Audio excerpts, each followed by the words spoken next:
Olá pessoal, tudo bom? Sou o professor João Brasil, bem-vindos a mais uma aula do nosso curso de Raciocínio Lógico. Para a gente lembrar em que ponto do curso nós estamos, vamos dar uma olhadinha para o nosso quadro de conteúdos do curso aqui, para a gente lembrar qual é a sequência que nós estamos vendo, ok? Então, nós já vimos até agora no curso proposições e argumentos, nós vamos entrar hoje em conjuntos. O que a aula de hoje vai falar, pessoal? Na aula de hoje nós vamos apresentar algumas definições sobre conjuntos, os principais conceitos de conjuntos, resolver exercícios com conjuntos e ver problemas que envolvem conjuntos. Essa última categoria de problemas é o que mais aparece nas provas que você presta, que você está fazendo. São os problemas que as bancas mais adoram, problemas que envolvem conjuntos. Mas para você entender bem essa parte, é importante que você tenha todos os conceitos bem claros para você antes, ok? E essa nossa viagem aí pelo universo dos conjuntos começa agora. Então, nós vamos ver isso aqui hoje, definições, representação de conjuntos, relações, as operações de união, intersecção e diferença e problemas que envolvem conjuntos. Lembrando que se vocês tiverem que dar uma ênfase grande, é nesse último item aqui, que é o que as bancas mais aparecem, que elas mais colocam nas provas. Então vamos definir, pessoal, o que é conjunto? Conjunto, parece até um pouco estranho eu falar, vou definir conjunto, aí eu falo, ele não tem uma definição específica. Por quê? Porque ele é um conceito muito primitivo para o homem. Então conjunto é um agrupamento de entidades que tem a mesma característica. Por exemplo, um time de futebol é um conjunto de jogadores. Uma sala de aula é um conjunto de alunos. Um estojo de lápis de cor é um conjunto de lápis de cor. Ok? Então, o conjunto, a gente fala que ele é um conceito primitivo. Mas a gente pode definir de uma maneira um pouco intuitiva, é um agrupamento. Não vou usar a palavra coisas, mas caberia bem aqui. Vamos colocar entidades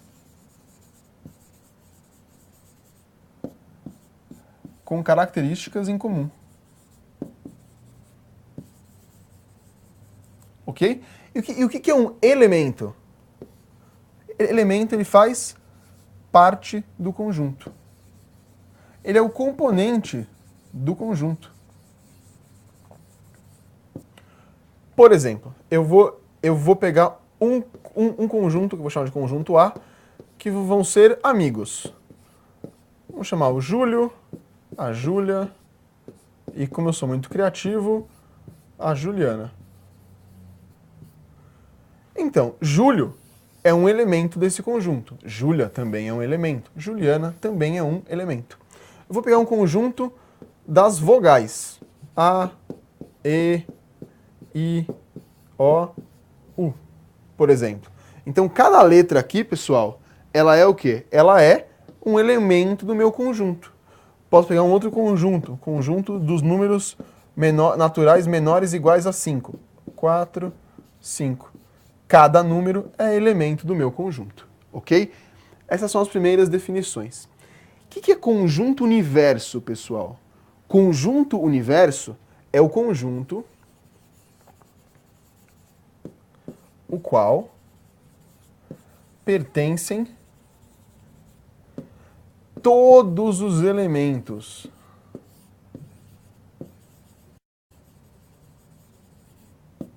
Ok? Por exemplo, pessoal, se eu pego um conjunto dos... Eu vou pegar um conjunto de um time de futebol, que tem jogadores de futebol. Quem que é o conjunto universo? São todos os jogadores de futebol. O conjunto dos concurseiros.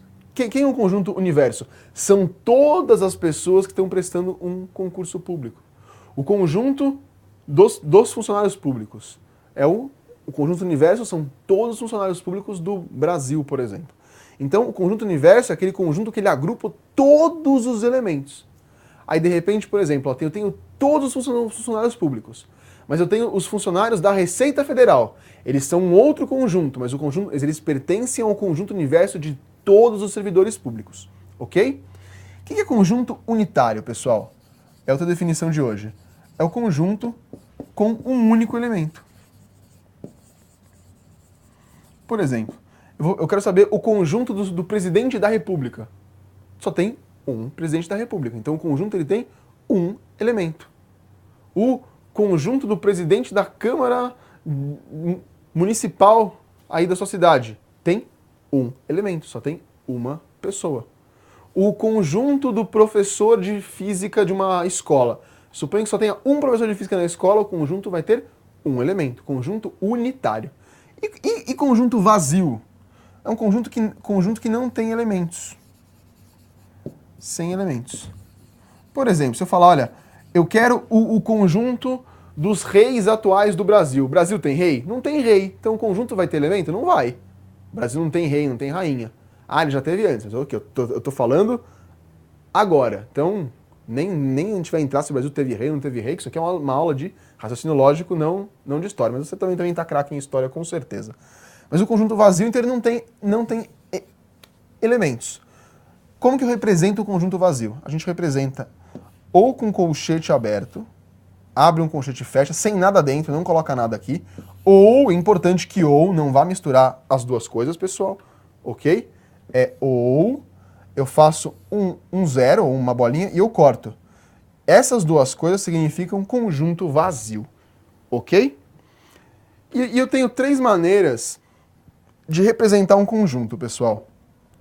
A primeira é por extensão, a segunda por compreensão e a terceira gráfica, que a gente vai chamar do diagrama de Venn. Vejam bem esse diagrama de Venn, pessoal, que ele vai ser muito importante na resolução de problemas por conjunto, que envolvem conjuntos, ok? Por extensão, pessoal, é muito simples. Então, eu vou representar aqui todos os números naturais menores iguais ou a 5. Então, eu coloco conjunto, ele é representado por uma letra maiúscula, abre colchete e escreve os elementos. 1, 2, 3, 4, 5. Acabou. Fechei. Eu posso escrever o mesmo conjunto por compreensão. Compreensão, eu vou colocar uma característica em comum deles. Eu vou falar que esse número, ele é o número x, tal que x é menor ou igual a 5. Olha aqui eu coloquei uma característica. Todos esses números aqui, ó, pessoal, eles atendem essa característica. Ou seja, são 2 maneiras diferentes de descrever um mesmo conjunto. Eu posso, por exemplo, descrever o conjunto das vogais dessa forma. Eu coloco assim, B é igual a X, tal que X é vogal. X é um elemento do conjunto qualquer. Então assim eu escrevo por compreensão. E a gráfica? O diagrama de Venn é assim, eu faço normalmente um círculo. Posso fazer a figura geométrica que eu quiser, na verdade, mas a gente costuma fazer por círculo. Algum material que você consulte vai estar assim também. E aí eu escrevo os elementos aqui dentro. Posso escrevê-los por extenso, ou, como a gente vai ver daqui a pouquinho, na resolução de problemas que envolvem conjuntos. Ok? E agora, pessoal, a gente vai estudar relações. Relações entre elemento e conjunto, entre conjunto e conjunto, que também tem. E vamos entender o conceito agora de subconjunto. Então, primeira coisa, elemento, ele é um membro do conjunto, ou seja, ele faz parte do conjunto, ele é um ente daquele conjunto. O que é um subconjunto? Subconjunto é um conjunto dentro de outro conjunto. Então, por exemplo, vamos voltar aqui um slide. Eu tenho esse conjunto aqui, pessoal, ok? Eu tenho esse conjunto aqui que tem esses meus 5 elementos aqui, certo? E aí, de repente, eu vou escrever um outro conjunto aqui, pessoal, eu vou escrever em azul, que eu vou chamar de conjunto, sei lá, J, porque é a letra do meu nome, posso dar o que eu quiser, eu vou falar o conjunto 2 e 3. É um conjunto, tem 2 elementos. Vocês conseguem ver que esse conjunto inteirinho, ele está contido aqui dentro? Ou seja, se esse conjunto ele faz parte de um conjunto maior, a gente fala que o J é um subconjunto. Ok? Então, subconjunto é um conjunto dentro de outro conjunto. O conjunto J, ele está dentro do conjunto A. Aí a gente vai estudar a relação de continência aqui no próximo slide. Então, começando aqui, pessoal, a relação de pertinência, ela relaciona elemento e conjunto. Pertinência, a gente vai falar 2 coisas. Pertence ou não pertence. Ok? Então, eu vou escrever aquele conjunto que nós usamos de exemplo no slide anterior. Ok? 1, 2, 3, 4, 5. Então, por exemplo, 2 é um elemento do conjunto. Então a gente diz que 2 pertence ao conjunto A. E tem um símbolo para isso, que eu vou colocar os símbolos em verde. 2 pertence é um ezinho estiloso. 2 pertence ao conjunto A. Esse símbolo indica pertence. E o número 6, pessoal, ele pertence ao conjunto A? Não, ele não pertence, ele não faz parte do conjunto aqui, ó. Então, como é que é o não pertence? É o mesmo ezinho, só que cortado. Igual quando você tem aquelas placas de trânsito que você corta. Ah, você não pode vir aqui, você corta. Não ultrapassa, você corta. A gente pega o ezinho e corta. Esse corta é não pertence. Então, a relação de pertinência, ela mostra a relação entre o elemento e um conjunto. Então, eu não posso falar, o 2 está contido. Não, ele não está contido, ele é um elemento. Então, o elemento pertence. A relação de continência, que é a próxima que nós vamos ver, ela sim relaciona conjunto, que no caso é um subconjunto, e o conjunto. E aí nós vamos falar que o subconjunto está contido ou não está contido. Gravem bem essas palavras, ok, pessoal? Então a relação de continência, ela relaciona subconjunto e conjunto. Ok? Então a gente vai falar, por exemplo, eu vou pegar um conjunto J de novo aqui. 2, 3. E o conjunto K, que eu vou chamar de 1, 7. O subconjunto J, pessoal, que é 2 e 3, ele está contido, é essa palavra, no conjunto A. O 2 e o 3, como a gente viu que eu falei, dei o mesmo exemplo antes, ele está aqui dentro. Então esse subconjunto J, ele está dentro do conjunto A. Então ele está contido, é esse símbolo C, ok? A relação de continência, então, é contido ou não contido.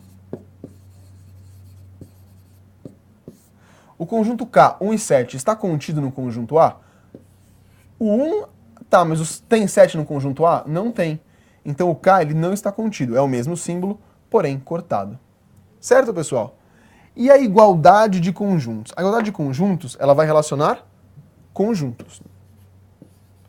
Conjunto e conjunto. E a gente fala que um conjunto é igual ao outro, pessoal, de uma única forma. A gente fala que o conjunto A é igual ao conjunto B, C e somente C. Essa setinha que vai e volta indica C e somente C. Todos os elementos de A são iguais aos de B. Não pode ter nenhum diferente, pessoal. Então, se todos os elementos do conjunto A forem iguais ao conjunto B, a gente fala que o conjunto A é igual ao conjunto B. Ok? Então, dois conjuntos só são iguais se eles tiverem os mesmos elementos.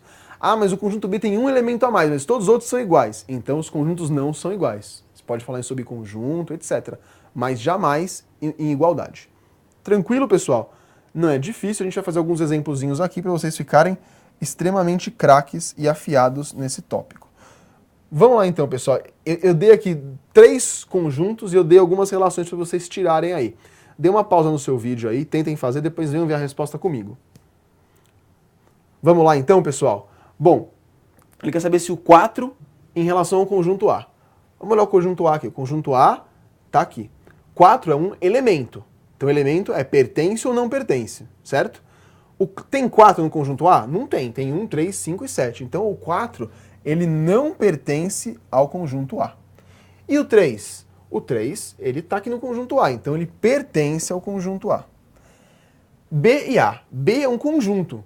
E A também é conjunto. Se é conjunto com conjunto, ou seja, e o B é um conjunto menor, é um subconjunto. Subconjunto e conjunto é a relação de continência. Está contido ou não está contido. Ok? 1 e 7. Tem 1 e 7 no A? 1 e 7. Tem. Então o B ele está contido no A. E o C no A? O C tem 1, 3 e 9. O A tem 1, 3, mas não tem 9. Então o C ele não está contido no A. E aqui, eu fiz 1 e 3 contido em C. Tem 1 e 3 no C? Tem. Ah, mas João, mas você não chamou 1 e 3 de conjunto. Não precisa, isso aqui já é um conjunto. No caso é um subconjunto de C, então está contido. 3 pertence a B? Tem número 3 no B? Não tem. Então o 3 não pertence ao B. Certo, pessoal? Agora a gente vai começar a ver as operações de conjuntos. São 3. União e a intersecção e a diferença. Ok? 3 operações. Bem tranquilas, bem fáceis de fazer. Então eu tenho 2 conjuntos aqui, o conjunto A e o conjunto B. Então o conjunto A está aqui e o conjunto B está do meu lado aqui direito. Ok? E aí, pessoal, como que eu faço a união dos 2 conjuntos? É bastante simples. Eu vou unir, eu vou juntar. O símbolo da união, pessoal, é esse Uzinho grandão aqui.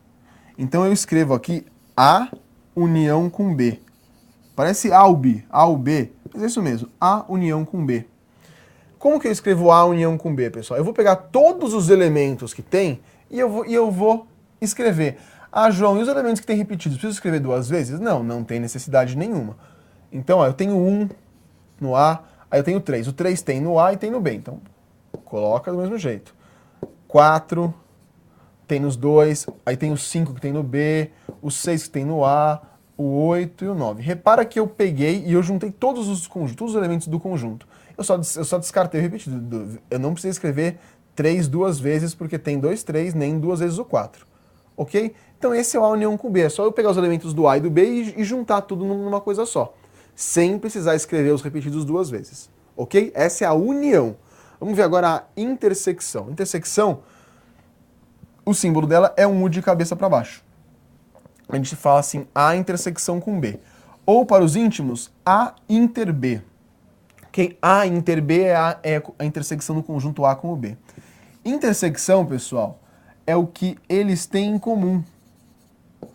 Então a intersecção dos 2 conjuntos é igual aos elementos, é um conjunto que tem elementos que são comuns aos 2 conjuntos.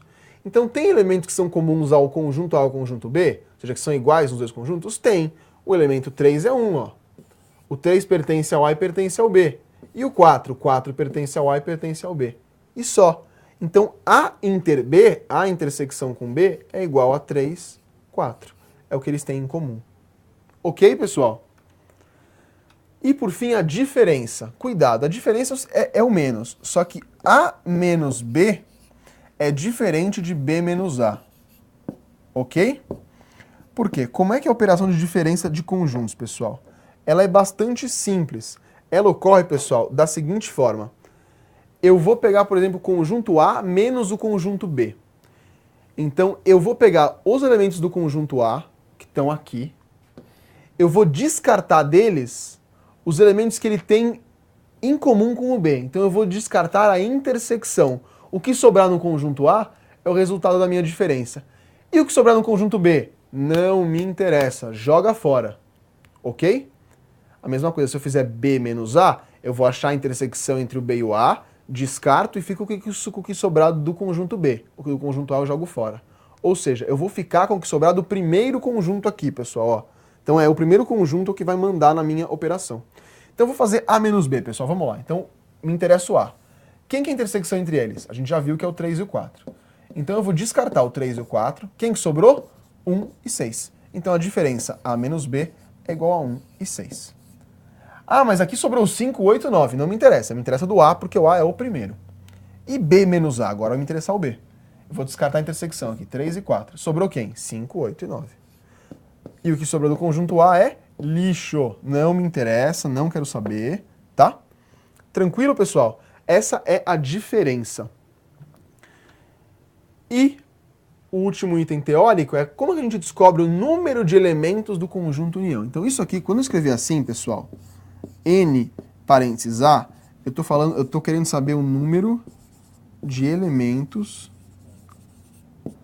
de A. Então eu quero saber o número de elementos da união. A união com B. Isso é uma fórmula, pessoal. Então o número de elementos do conjunto união é igual ao número de elementos do conjunto A mais o número de elementos do conjunto B menos o número de elementos da intersecção. Certo? Vamos ver aqui, pessoal. São os mesmos conjuntos, então a gente já sabe. Quantos elementos tem o conjunto A? Tem 4. E o conjunto B tem 5. E a intersecção? A gente já viu que a intersecção está aqui, 3 e 4, que a intersecção é igual a 3 e 4, então ela tem dois elementos. Isso aqui vai ficar 9 menos 2, que é igual a 7 elementos. Vamos voltar uns slides para ver se o nosso conjunto união tinha 7 elementos? 1, 2, 3, 4, 5, 6, 7. 7 elementos. Ok, pessoal? Então aquela fórmula é para calcular o número de elementos do conjunto união. Tranquilo? E a gente vai agora começar a fazer os exercícios, mas aqui eu vou explicar como resolver um problema que envolve conjunto. Ok, pessoal? Então aqui é para a gente usar o diagrama de Venn. Eu vou dar um exemplo aqui de um problema para envolver conjuntos, que é o seguinte. Em uma universidade, aqui tá, esse 1 está viajando. Foi feito um levantamento com 100 alunos de um determinado curso a respeito do meio de transporte mais utilizado pelos alunos. O levantamento concluiu que 50 alunos utilizam carro, 22 utilizam carro e ônibus, 15 utilizam bicicleta e ônibus, 12 utilizam carro e bicicleta, 10 utilizam somente bicicleta e 4 utilizam os 3 meios de transporte. Aí ele quer saber, quantas pessoas usam só ônibus? Então, para resolver isso, pessoal, a gente vai ter que primeiro identificar quantos conjuntos tem aqui. Então, eu tenho aqui 3 conjuntos. O conjunto de quem anda de carro, o conjunto de quem anda de ônibus e o conjunto de quem anda de bicicleta. Então, aqui eu já identifiquei que eu tenho 3 conjuntos. Então, eu vou montar um diagrama de Venn com 3 conjuntos, ok? Eu vou abrir um outro slide com os mesmos dados, só faltou aqui que 4 utilizam os 3. Então, 4 alunos utilizam os 3, carro, bicicleta e ônibus. Aí fala, já sei, vou fazer um diagrama de Venn para o carro, um para o ônibus e um para a bicicleta. Aí ficam 2 olhos e um nariz, aí você desenha o olho aqui, fica legal, né? Não, né, pessoal? Não é assim que eu vou desenhar o diagrama de Venn, nem com o olho, nem desse jeito. Por quê? Porque, veja bem, se eu fizer só isso, aonde que eu estou mostrando a intersecção deles? Intersecção é quando um se sobrepõe ao outro. Então eu vou mostrar para vocês agora como fazer intersecção. Por enquanto eu sei que vocês estão pensando o que ele está fazendo, como é que é isso, mas é bem tranquilo. Então aqui, ó, aqui eu vou fazer o carro, ok? Carro. Aí agora, pessoal, eu vou fazer em verde aqui, ó, um diagrama que ele vai cruzar ele. Mas por que ele cruza, João? Muito simples, isso aqui é ônibus. Reparem que essa área aqui, ó, ela é comum aos 2 diagramas. Então essa área em amarelo é o pessoal que anda de carro e ônibus. Certo? Ah, então como é que vai ficar o terceiro diagrama? Ele vai ficar aqui o terceiro diagrama. Ó. Ele passa por todos eles. Por quê? Porque aqui tem uma área agora, que eu vou pintar de verde aqui, que com amarelo ficou uma cor sensacional, ó, que espetáculo. Essa área aqui que eu acabei de pintar é o número de pessoas que usam os 3 meios de transporte. E aqui que eu vou pintar agora, ó, é quem só usa carro e bicicleta ao mesmo tempo. Aqui só ônibus e bicicleta. Ok? Então, só para a gente entender, eu vou fazer o númerozinho 1, númerozinho 2, não é o número de elementos, já vou apagar isso aqui, ok? E o númerozinho 3, mas 1 é quem usa carro e ônibus. Detalhe, engloba tudo isso aqui, ok, pessoal? Ó, toda essa parte aqui, ó. O 2 engloba tudo isso. E o 3, tudo isso. Ok? O 2, carro e bike. Bicicleta. E o 3, ônibus e bicicleta. Ok? Maravilha, pessoal. Então a gente vai montar isso daí. Eu vou ensinar como montar. Como eu baguncei bastante o desenho, eu só vou apagá-lo para fazer de novo, ok? Porque eu tenho que deixar ele em branco para a gente poder preencher. A gente começa sempre o diagrama, pessoal, pela maior intersecção, que é a intersecção dos 3. Ok? Então aqui é a bicicleta, aqui é o meu ônibus e aqui o meu carro. Então vamos lá, pessoal. E aí eu vou preencher com o número. Então vamos lá. 4 alunos usam os 3. Começa sempre pela maior intersecção, pessoal. Se 4 usam os 3, eu vou colocar o 4 aqui, porque aqui pertence aos 3 diagramas. Aí eu vou pegando aqui. 22 usam carro e ônibus. Carro e ônibus eu vou pegar o vermelho e o verde. Carro e ônibus está bem aqui, pessoal, ó. Então, isso tudo aqui tem que ter 22. Já tem 4 aqui. Então, para chegar em 22, faltam quantos? 18. Olha que se eu somar tudo que tem aqui dentro, entre carro e ônibus, eu tenho 22. Utiliza um carro e ônibus, ele não está falando que não usa bicicleta. Tem que usar carro e ônibus. 15 usam bicicleta e ônibus. Agora eu vou vir para cá, pessoal. Eu vou vir para esse pedaço aqui. Bicicleta e ônibus. São 15. Então aqui eu já usei, agora aqui eu já estou usando. 15. Eu já tenho 4. Para chegar em 15 faltam 11. E bicicleta e carro? São 12. Eu já tenho 4. Para chegar em 12 faltam 8. Legal. Agora eu tenho que 50 usam carro. O carro é tudo isso aqui. Então tudo que eu somar aqui dentro, pessoal, tem que somar 50. Quanto que eu tenho aqui? Eu tenho 18, mais 8, mais 4. Então eu tenho 26 mais 4, eu tenho 30. Para chegar em 50 faltam 20. 20 pessoas aqui, pessoal, é um dado importante. Usam somente o carro. Repara que esse 20 ele não está em nenhum outro diagrama. Então aqui eu posso falar que 20 usam só carro. Só carro. Ok? Bom, e agora, aí eu vou agora aqui, eu já usei esse, 10 alunos usam somente bicicleta. Ou seja, não usa nem carro nem ônibus. Então 10 alunos estão aqui. Mas João, como é que eu vou achar o último? Vamos lembrar de um dado importante que ele deu, que vocês vão ter que olhar sempre. Qual é o total de alunos? 100 alunos. Se tivesse algum aluno que não usava nenhum meio de transporte, a gente teria que considerar um conjunto à parte aqui que não usaria ninguém. Não é o caso, todos usam pelo menos algum. Então o total são 100 alunos. Quantos que eu tenho até agora? Eu tenho 20, mais 18, mais 8, mais 4. Eu sei que isso daqui dá 50. Eu tenho 10 que usam só bicicleta e 11 que usam bicicleta e ônibus e não usam carro. Então aqui deu 60 mais 11, deu 71. Para chegar em 100 é o que está faltando.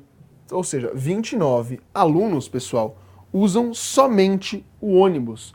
Tá vendo que eles só estão no diagrama do ônibus? Então a resposta do meu problema, pessoal, são 29 alunos. Tranquilo, pessoal? Então a técnica para preencher o diagrama de Venn começa pela maior intersecção. Tem 2 conjuntos? Aqui tinha 3. Mas tem 2, preenche a intersecção. Tem 3, começa pela maior, que é a intersecção de todos. Depois vai para a intersecção 2 a 2, porque você vai descontar aquele valor que é comum aos 3. E aí você vê se tem algum que é somente o carro, somente o ônibus, ou somente o conjunto que for. E você preenche e normalmente você vai ter que usar o dado do conjunto universo, quantos elementos tem ao todo, para achar quanto falta para determinada posição. Ok, pessoal? Então assim a gente pode avançar para uns exercícios aqui, começando por um da CESP. E diz o seguinte: a partir de uma amostra de 1.200 candidatos a cargos em determinado concurso, verificou-se que 600 deles se inscreveram para o cargo A, 400 para o cargo B e 400 para cargos distintos de A e B. Alguns que se inscreveram para o cargo A também se inscreveram para o cargo B. A respeito dessa situação hipotética, julgue os itens subsecutivos. Menos de 180 candidatos se inscreveram no concurso para os cargos A e B, certo ou errado. Pessoal, minha sugestão, pausa aí o seu vídeo, tenta fazer com que a gente viu aqui na aula, depois vem conferir a resposta comigo. Vamos lá então, pessoal. Quais conjuntos eu tenho? Eu tenho o conjunto A, que é o cargo A, e o cargo B. Então eu vou fazer o meu diagrama aqui. Cargo A e o meu cargo B. Lembra que eu falei, começa pela maior intersecção. Ele falou quantos se inscreveram para os 2 cargos? Ele não falou. Aí fala, 600 se inscreveram para o cargo A. Posso colocar 600 aqui, pessoal? Posso? O que vocês acham? A resposta é não. Porque se inscreveu para o cargo A, ele não falou que inscreveu somente para o cargo A. Então aqui, esse 600 engloba quem se inscreveu só para o cargo A, mais quem se inscreveu para o cargo A e para o cargo B. Ok? Porque quem se inscreveu para o cargo A e para o cargo B também se inscreveu para o cargo A. E eu tenho um grupo que não se inscreveu para cargo nenhum. É um pessoal que está à parte. Esse aqui é nenhum cargo. Ok? Então eu vou chamar a quantidade de alunos que se inscreveram para os 2 cargos de X. Para o cargo A, então, se eu tenho 600 alunos ao todo, aqui vai ter quanto, pessoal? 600 menos X. E aqui vai ter 400 menos X. E quantos que eu tenho aqui? 400. Se eu somar tudo, tem que chegar em quanto? 1.200 candidatos. Ou seja, pessoal, 600 menos x mais 400 menos x mais 400 é igual a 1.200. O menos x corta com mais x, 600 mais 400 dá 1.000, mais 400 dá 1.400. Menos x é igual a 1.200. Esse menos aqui saiu errado. Vai ficar menos x é igual a 1.200 menos 1.400 é menos 200. Corta o sinal de menos, x igual a 200. Então, 200 candidatos, eles se inscreveram para os cargos A e B. E ele falou que menos de 180 se inscreveram. Logo, está errado, porque foram 200 que se inscreveram. Ok, pessoal? Vamos para mais um exercício aqui que diz o seguinte, lá da CBM. Se A e B são conjuntos, e ele deu os conjuntos, então A inter B é o conjunto, é só para fazer a operação de intersecção. Pessoal, pausem aí o vídeo, tentem fazer, depois venham conferir comigo a resposta. Vamos lá então, pessoal? Bom, intersecção é fácil, é ver quais elementos tem em comum entre os conjuntos. Vamos começar, vamos ver no conjunto A e o que tem em comum lá no B. 2. Tem 2 no B? Tem. 3. Tem 3 no B? Não. Tem 4 no B? Tem. Tem 5 no B? Não. Tem 7 no B? Não. Tem 8 no B? Tem. Tem 10 no B? Tem. Então, esses são os elementos da intersecção, é o que eles têm em comum. Então, A inter B é igual a 2, 4, 8 e 10. Alternativa C de conjuntos. E para fechar a nossa aula de hoje, o último exercício da CESP, que é um diagrama de Venn que diz o seguinte: as informações de caráter sigilosas produzidas ou custodiadas pelos órgãos e entidades públicas são classificadas de acordo com leis específicas, como ultrasecretas, secretas ou reservadas. O acesso a essas informações é restrito a pessoas que tenham necessidade de conhecê-las e que sejam devidamente credenciadas para isso. As informações de caráter pessoal também são de acesso restrito, independentemente de classificação do sigilo. Além disso, não se excluem outras hipóteses legais de sigilo, como o segredo de justiça e o segredo industrial. Em análise realizada por determinado tribunal sobre 500 processos com restrição de acesso, constatou-se que, e ele deu as informações, pessoal, 120 contém informações de caráter pessoal, 300 incorrem em segredo de justiça, 100 detém segredo industrial, 60 correm em segredo de justiça e contém informações de caráter pessoal, 40 detém segredo industrial e contém informações de caráter pessoal, 40 correm em segredo de justiça e detém segredo industrial, 90 têm acesso restrito por outros motivos. Com base nessas informações, julgue os itens subsecutivos. O primeiro item é menos de 200 desses processos não detêm segredo industrial nem correm em segredo de justiça, e desses processos, 30 contêm informações de caráter pessoal, correm em segredo de justiça e ainda detêm segredo industrial, certo e errado. Pausem aí o vídeo, tentem fazer, depois venham ver a resposta comigo. Vamos lá, pessoal. Quais conjuntos que eu vou fazer aqui? É o conjunto do caráter de cada informação. Então, um conjunto vai ser caráter pessoal, um vai ser segredo de justiça e um segredo industrial. Eu vou abrir um slide com essas informações aqui pra gente e eu vou desenhar o meu diagrama de Venn aqui. Então, eu vou escrever aqui os meus 3 conjuntos. Então vai ser, eu vou colocar caráter pessoal, ok? Segredo de justiça e segredo industrial. Aí, e eu tenho aqui por outros motivos. Vamos lá, eu começo sempre pela intersecção maior, pessoal, a intersecção de todos. Ele falou quantos tem? Que em todos, ele não falou, porque é uma coisa que ele está perguntando. Quantos tem de caráter pessoal, segredo e detém segredo industrial? Se eu não conheço, pessoal, eu vou chamar de X. Ok? Bom, aí ele falou que agora a gente vai para as intersecções de 2 a 2. Aqui não é, aqui não é, aqui não é. Aqui já tem, ó, segredo de justiça, 60 correm, segredo de justiça e caráter pessoal. São esses 2 conjuntos aqui. 60 é tudo isso aqui, pessoal. Se eu já tenho X aqui, então aqui é a diferença. 60 menos X. Certo? 40 tem segredo industrial e informações de caráter pessoal. É essa seção aqui. Se aqui já tem X, aqui é 40 menos X. Peraí que não ficou legal, 40 menos X. 40 correm em segredo de justiça e tem segredo industrial. Se aqui tem X, então aqui é 40 menos X. Ok, pessoal? Aí ele falou o seguinte, 120, e 90 tem acesso por outros motivos, restrito. Então, 90 está aqui, outros motivos. Bom, 120 contém informação de caráter pessoal. 120, pessoal, é essa soma inteira aqui. Então isso aqui vai ser 120 menos a soma de tudo que já está dentro. Então vamos pegar o caráter pessoal aqui, ó. Eu já tenho. Então somente caráter pessoal vai ser 120 menos, aí vai ser menos 60 menos x, mais 40 menos x. Certo? Isso aqui vai ser 120. Entenderam, pessoal? É o total do caráter pessoal menos o que já tem lá. Aqui vai cortar o menos x com o x, aqui vai ficar 100 menos x. Então vai ficar menos 100, menos com menos dá mais. Vai ficar 20 mais x. Vamos pegar o segredo de justiça agora. 60 corre. Então esse campo que está faltando aqui vai ser 60 menos o que já tem, certo? Então vai ser 60 menos... Desculpa, não são 60, são 300, segredo de justiça. Eu li a informação errada. 300 menos 60 menos x, mais 40 menos x. Corta, corta. 300 menos 100, 200, menos com menos, mais x. E o segredo industrial, pessoal, aqui, o que já tem aqui, ó? Já tem 40 menos x, mais 40 menos x.